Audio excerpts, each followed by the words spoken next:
Mi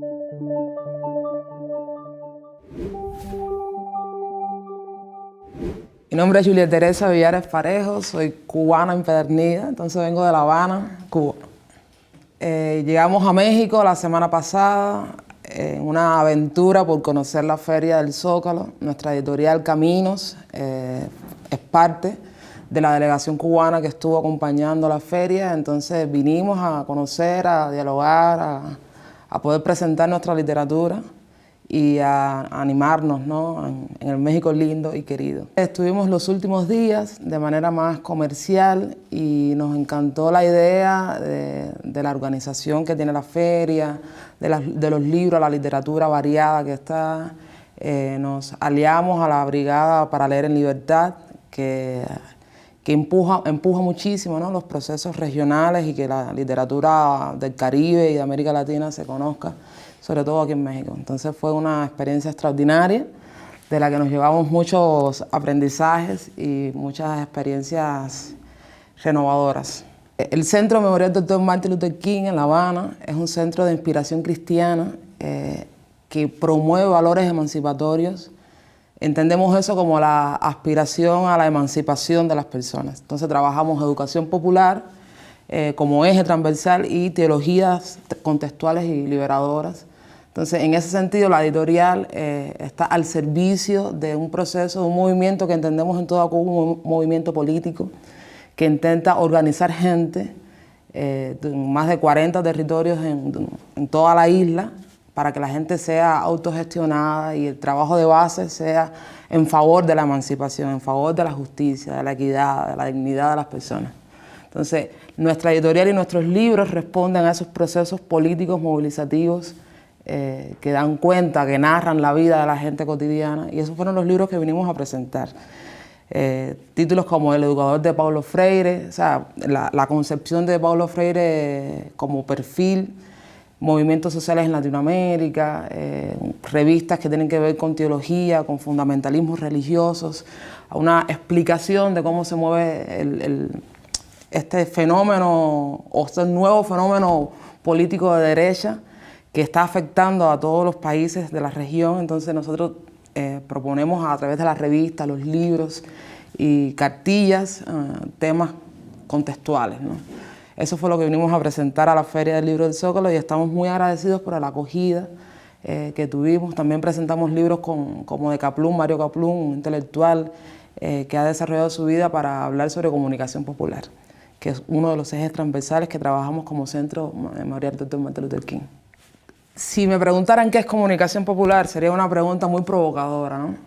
Porque en primera instancia responde a un proceso, a una concepción, a una metodología política, donde el ser humano es el centro y donde las comunidades narran su propia vida. Entonces, desde esa concepción, que en el centro nos aferramos a decir que es un estilo de vida, uno no puede ser comunicador popular en plataformas, sino en todos los espacios, en cómo nos vestimos, en cómo hablamos, en cómo nos relacionamos. Entonces, en ese sentido, entendemos la comunicación popular como una ética, como una concepción que forma parte de la educación popular.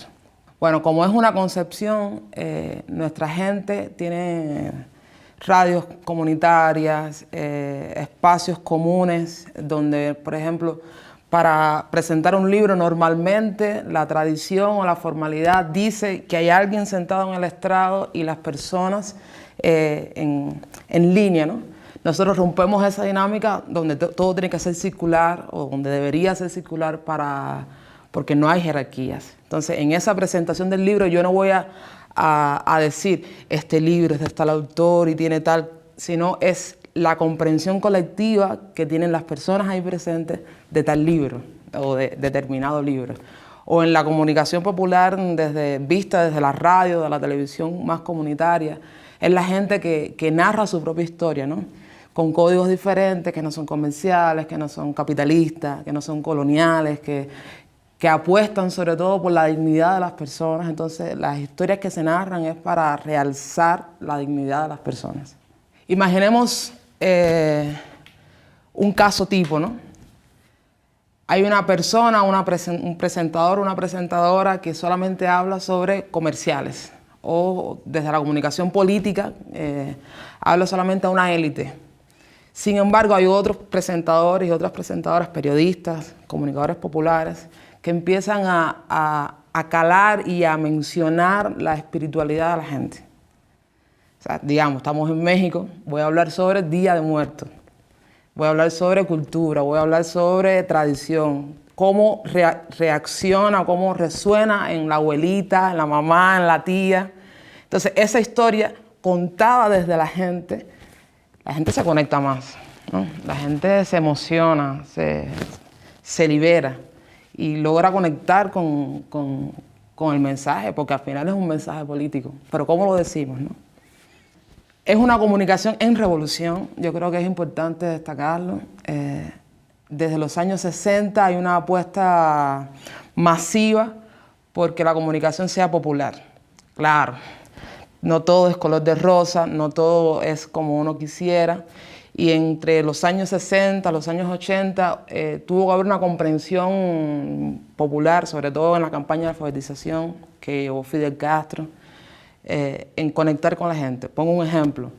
Cuando el campesino o la campesina estaba aprendiendo a leer, el tipo de comunicación popular que se le dio a esa cartilla, a esa metodología, era la guataca, el hacha, elementos de la tierra, la fruta. O sea, no se enseñó a leer como mamá, papá, nené, sino en principio con elementos de la tierra, con elementos que son cotidianos a la vida.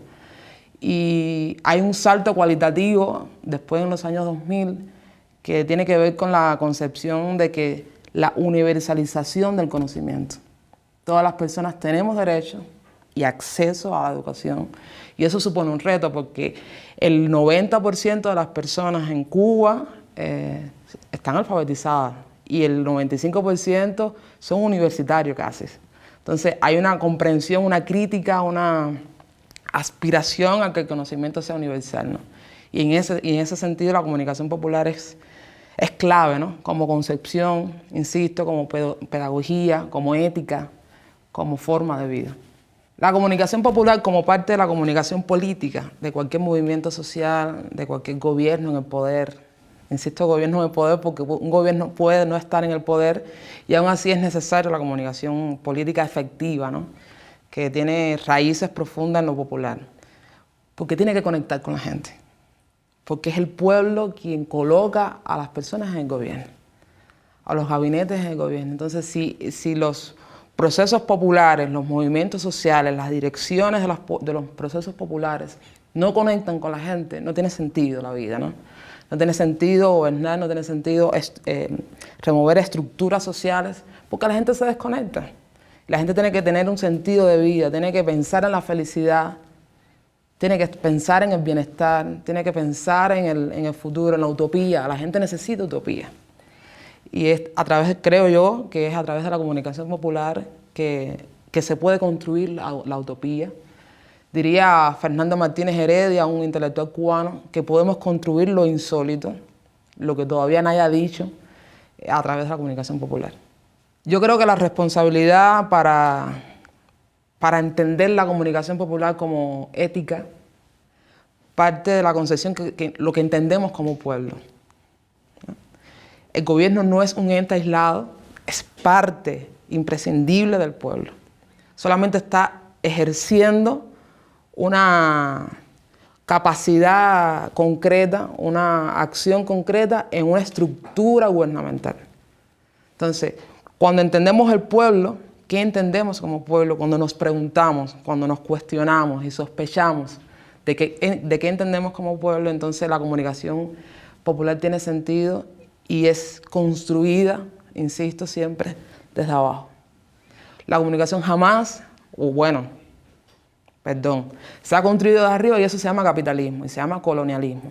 Pero cuando se construye desde abajo se llama socialismo, se llama comunidad, se llama la forma colectiva en que construimos los seres humanos la vida, ¿no? Entonces es responsabilidad del pueblo y dentro de ese pueblo el gobierno, que es parte del pueblo. Nuestra experiencia en el Instituto de Formación Política de Morena es una experiencia de hermandad, en primera instancia. y de poder establecer diálogos, relación, porque creemos que el proceso formativo que lleva el instituto, el encargo social que se le ha dado al instituto es crucial. Y como nuestros principios dicen que acompañamos también a la región desde la educación popular, desde la comunicación popular, nuestra relación ha sido hermosa, ha sido de mucha hermandad. Tuvimos un panel, conversamos con la gente, conversamos con los comunicadores populares. Ayer recientemente tuvimos una entrevista con Oscar en esa aspiración a seguir construyendo utopías juntos y juntas, seguir construyendo una agenda en común. Yo creo que Cuba y México se parecen muchísimo, nuestra gente se parece muchísimo, y en esa dimensión esperanzadora de la vida hemos intentado empezar a construir diálogos con Morena de manera general, ¿no? Y nos apasiona saber que nos estamos advocando a un proyecto de nación, a acompañar un proyecto de nación que ha dicho López Obrador, a quien agradecemos muchísimo desde Cuba, sobre todo en la pandemia. Fue el hermano que nos tendió la mano, el amigo, cuando nadie quería ayudarnos. Ahí estaba López Obrador y su gobierno, y entendemos que también el pueblo. Entonces, en ese sentido, vamos a seguir acompañando el proceso electoral y el proceso formativo. Cuando un militante de cualquier organización política está preparado políticamente, está formado ética, pedagógica y metodológicamente, tiene la capacidad de transformar su realidad y tiene la capacidad de transformar la vida, ¿no? Entonces, en ese sentido vamos a empezar talleres, acompañamiento a experiencias de base, acompañamiento a la concepción formativa, y vamos a ver cómo nos va, porque estamos empezando, ¿no? Yo creo que hay mucha literatura escrita, insisto en Mario Kaplun, que es un teórico importante de nuestra región, donde dice, especifica, ¿no?, los procedimientos de la comunicación popular. Y yo insisto también en que primero hay que enamorarse de la educación popular antes de la comunicación popular, porque es una herramienta. La comunicación es una herramienta que es parte de esa metodología, de esa concepción de vida, que es la educación popular. Y hay gente haciendo educación popular aunque no le ponga el nombre. Cuando las cosas se hacen horizontalmente, cuando se disfruta el proceso creativo o el proceso formativo de manera comunal, diría Chávez, cuando se entretejen las cosas de manera abiertas, eso es educación popular, ¿no? Lo que uno lo empieza a dar doble clic y a reforzar y reforzar y reforzar. Y hay teóricos como Freire, como Frei Beto, Enrique Dussel, mexicano. Hay gente que ha producido mucha producción literaria y hay gente haciéndolo desde la base, aunque, insisto, no le nombre educación popular. Eso lo hacemos nosotros los teóricos, los investigadores, los profesionales. Pero hay gente en la comunidad que está creando cosas hermosas. Y lo que deberíamos hacer es interconectarnos con la comunidad. Y ahí los aprendizajes serán muchos.